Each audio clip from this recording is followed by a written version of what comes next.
আসসালামু আলাইকুম রহমতুল্লাহি ওবরকাতুহু। সম্মানিত ভিউয়ার্স, প্রতিবারের মতো এইচএসপি কনস্ট্রাকশনের পক্ষ থেকে আরেকটি ভিডিও নিয়ে আপনাদের মাঝে উপস্থিত হয়েছি। তো আজকের ভিডিওতে অত্যন্ত গুরুত্বপূর্ণ কিছু বিষয় থাকবে, সেটা অবশ্যই আপনারা না টেনে দেখবেন ভিডিওটি। আর কথা হচ্ছে, ছাদ ঢালাই করি আমরা এক এক সময় এক এক রকম। যদি বৃষ্টির দিন হয় তাহলে আমাদের জন্য অনেক কষ্ট হয়ে যায়, আর যদি পাশাপাশি রাস্তা খারাপ হয় তাহলে তো আর কথাই নেই।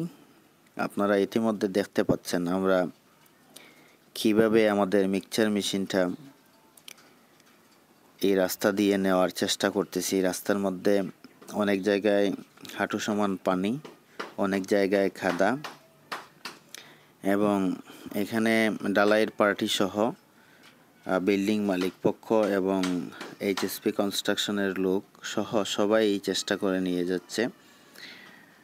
আসলে কমিটমেন্ট তো কমিটমেন্ট, কথা কাউকে দিলে কথা রক্ষা করতে হয়, আর সেটা যদি হয় ছাদ ঢালাইয়ের ব্যাপারে তাহলে অবশ্যই সে কথা রক্ষা করা অত্যন্ত গুরুত্বপূর্ণ হয়ে যায়। যেমন মালিক পক্ষের জন্য হয়, ঠিক তেমনি কন্ট্রাক্টরের জন্যও হয়। আর যদি হয় সেটা ঈদের আগ মুহূর্ত, তাহলে তো বলা কথার বাহিরে।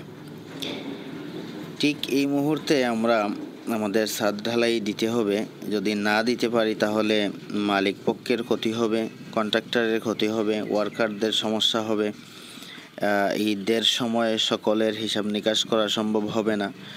সব মিলিয়ে মোটামুটি ভালো একটা জটিল কঠিন সমস্যার সম্মুখীন হয়ে তারপরও মহান আল্লাহ তাআলার অশেষ মেহেরবানিতে আমরা এভাবে মেশিনটা ঠেলে প্রায় 1.5 কিলোমিটার জায়গা মেশিনটা এভাবে ধাক্কা দিয়ে দিয়ে আমাদের কাজের গোড়ায় নিয়ে যাওয়ার চেষ্টা করতেছি।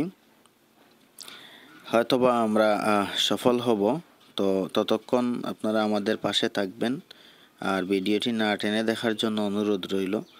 হয়তোবা আমরা গুছিয়ে কথাবার্তা বলতে পারি না, তবে এতটাও না যে একেবারেই বলতে পারতেছি না, বলার চেষ্টা করতেছি, কিন্তু মানুষকে বিভ্রান্তিমূলক কোনো কিছু আমরা শেয়ার করতে চাই না, যার কারণে অনেক কথা আছে সেগুলো আমরা বলতে চাই না, বলার চেষ্টা করিও না। কারণ শুধু শুধু আমার একটি দুটি কথার কারণে মালিক পক্ষকে কেন বিভ্রান্ত করব, এবং যারা কাজ করে তাদেরকে কেন বিভ্রান্ত করব।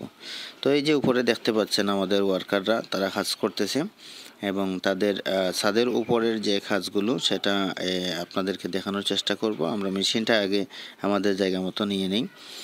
আর এই মেশিনটা প্রায় 1.5 কিলোমিটার জায়গা এভাবে টেনে এবং ধাক্কা দিয়ে দুইভাবেই, কতগুলো জায়গা ছিল পানি, কতগুলো জায়গা ছিল খাদা, অনেক কষ্ট হয়েছে, তবুও আলহামদুলিল্লাহ আমাদের গন্তব্যস্থানে এসে পৌঁছেছে।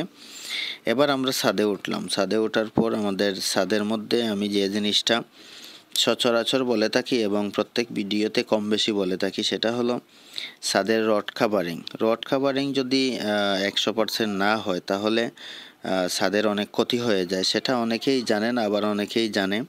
আর বিশেষ করে কাজের তাড়াহুড়ো করতে গিয়ে অনেক সময় এই কাভারিংগুলো কন্ট্রাক্টর ভাইরা খেয়াল করে না বা মিস্ত্রিরা খেয়াল করে না।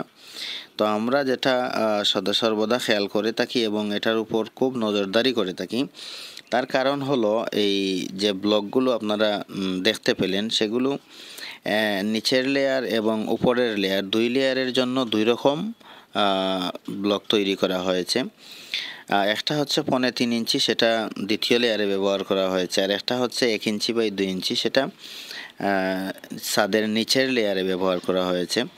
তো সর্বোপরি আমি যে কথাটা বলতে চাচ্ছি সেটা হলো ছাদের রড কাভারিং। ছাদের রড কাভারিং আপনি যেভাবেই হোক না কেন খুব যত্ন সহকারে সেটা চেক করে নিতে হবে, এবং কোথাও যদি কোনো শীটের সাথে রড লেগে যায় তাহলে এই রডটার গোড়ায় একটা ব্লক দিতে হবে, যাতে করে শীট এবং রডের মধ্যে একটা দূরত্ব তৈরি হয়। আরেকটা জিনিস করলে বেস্ট হয়, সেটা হলো এই যে দেখতে পাচ্ছেন, এই যে এটা হচ্ছে 3.5 ইঞ্চি, আর আগে যেটা দেখলেন সেটা হলো 1 ইঞ্চি বাই 1.5 ইঞ্চি। আর সবচেয়ে বেস্ট যে অপশন হলো সেটা হলো প্রত্যেকটা শীটের জোড়ায় যখন 4টা শীট একত্রিত হয় অথবা 2টা শীট একত্রিত হয় তখন তার জোড়ার মধ্যে যদি ব্লক দিতে পারেন তাহলে আর পাকা থাকবে না। এই যে এখানে যে বিষয়টা আমি ওদেরকে দেখানোর চেষ্টা করলাম এবং তাদেরকে বললাম যে সাথে সাথে এটা তোমরা সমাধান করো, তখন তারা তাড়াহুড়ো করে, অর্থাৎ আমাদের ওয়ার্কাররা তাড়াহুড়ো করে এই যে ব্লক নিয়ে আসছে এবং এখানে পাঞ্জা খুঁজতেছে, অর্থাৎ চিড়া পাঞ্জা খুঁজতেছে যাতে করে এই ব্লকটা তারা লাগাতে পারে এবং তাদের জন্য সহজ হয়। এই জিনিসগুলো আমরা খুব বেশি চেক দিয়ে থাকি। এটা শুধু আমরা না, যে কোনো কন্ট্রাক্টর মিস্ত্রি এই জায়গাটা চেক দেয়া অত্যন্ত গুরুত্বপূর্ণ। এতে করে কি হবে, আপনার ঢালাই যেমনই হোক না কেন অন্ততপক্ষে রডের কাভারিংয়ের কারণে ছাদে কোনো প্রবলেম হবে না বলে আমরা আশাবাদী। আর আমাদের বিমের রড কাভারিংগুলো আমরা দিয়ে দিয়েছি আলহামদুলিল্লাহ। এটা নিয়ে আরেকদিন কথা বলবো। এখন আমরা ঢালাইয়ের কার্যক্রম শুরু করব। মোটামুটি শুরু করে দিয়েছি। আমরা আমাদের জায়গা থেকে চেষ্টা করেছি, মহান আল্লাহ তাআলার অশেষ মেহেরবানিতে সুন্দর একটি দিন পেয়েছি, না হলে হয়তো বা আমরা ঢালাই দিতে পারতাম না। এবার ঢালাই কমপ্লিট হওয়ার পর আমরা ছাদের চতুর্পাশে ইট ধরে নিয়েছি আর ছাদের মধ্যে ছাদকে সিলে নিয়ে তারপর গ্যারাটিন দিয়ে দিয়েছি যাতে করে কোনো রকম পানি লিকেজ না করে এবং ছাদের পূর্ণতা পায়। তো ধন্যবাদ। আরও সুন্দর সুন্দর ভিডিও পেতে আমাদের সাথে থাকবেন। আসসালামু আলাইকুম রহমতুল্লাহি ওয়া বারাকাতুহু।